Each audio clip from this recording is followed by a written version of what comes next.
You know about it. The world knows about it. It's the Courier-Journal. It's Louisville's newspaper that has been with us through many important eras of modern history, not just those of Louisville, but of the nation and beyond.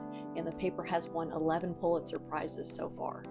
The Courier-Journal started around 1868, and it came from a merger of 3 different papers. It was first owned by a man named Walter Haldeman, and it later passed to his son and another man named Henry Watterson, who was already an established journalist and later a statesman, and for whom the Watterson Expressway is named. By 1920, the paper was under the ownership of Robert Worth Bingham, and that started the Bingham legacy within the Courier-Journal. And there are volumes written on the Bingham family, and there's so much history behind the family and behind the paper, far too much for this video. But it was under the ownership of Barry Bingham Sr. in 1947 that this Courier-Journal building was built at 525 West Broadway. And it is cool. It's got 8 stories and about 660,000 square feet of total space. It was designed under the supervision of architect Joseph H. Colebrook, who had a very eclectic portfolio of buildings that he designed in and around the city.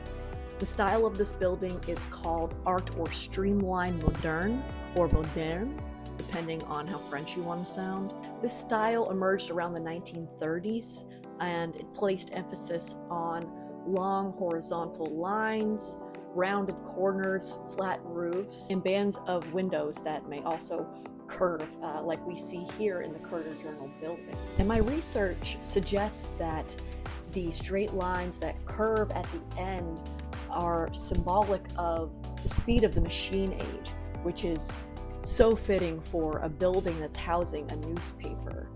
When you think about the speed and the progression of media over the decades. Art moderne was largely a response to the wildness of the Roaring '20s, when you had more Art Deco influenced design. Buildings in the following era were now designed to be more streamlined, more sleek, and less expensive, as opposed to the opulent and luxurious design that came before it. If we take a look at the elements of the Courier-Journal building, one that immediately stands out: the color of the windows. These are probably vitrolite, which is a high-strength colored glass that was very popular in both Art Deco and streamlined moderne buildings at the time. The building also uses the timeless Bedford, Indiana limestone that I just love so much. You can see this wonderful bronze bas-relief over the front here that was sculpted by Marshall Fredericks to depict a pastoral Kentucky life. I got some photos from the Courier-Journal of the inside of the building, especially in its early days. You have red marble, terrazzo marble, and 100,000 sheets of bronze leaf. And I will link to their article where you can see more of these historic interior pictures. They're really cool. Back outside, the font of the sign has been modernized, but you can clearly see ghosts of what used to be that Old English style that I think was very elegant. And this clock element I really love because I think it is so harmonious to the streamlined style. Let's fast forward to 1986, when Barry Sr. decided to sell the Courier-Journal, and it sold to the Gannett Company. Eventually, the building was put up for sale again in 2021, and I think, like most buildings during this time, office buildings, the space really just was not being utilized as much due to the development of remote work that came about through COVID.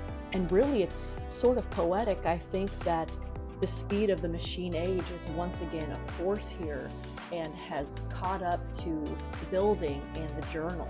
Media has changed and expanded exponentially since the building of the Courier-Journal in 1947, and the needs of the newspaper have changed. The printing presses that once ran 24/7 in this building stopped rolling in 2021.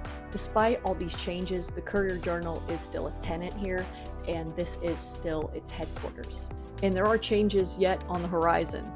Just a few weeks ago, at the end of July 2024, the building hit the market again, as you can see from the videos. And if you've got a cool $7 million burning a hole in your pocket, you can buy this beautiful building. When you walk by, you can just feel what it must have been like to work at the paper during its golden age. This is not only a beautiful building and a wonderful preservation of the streamlined modern style, but it is also a powerful symbol of Louisville history.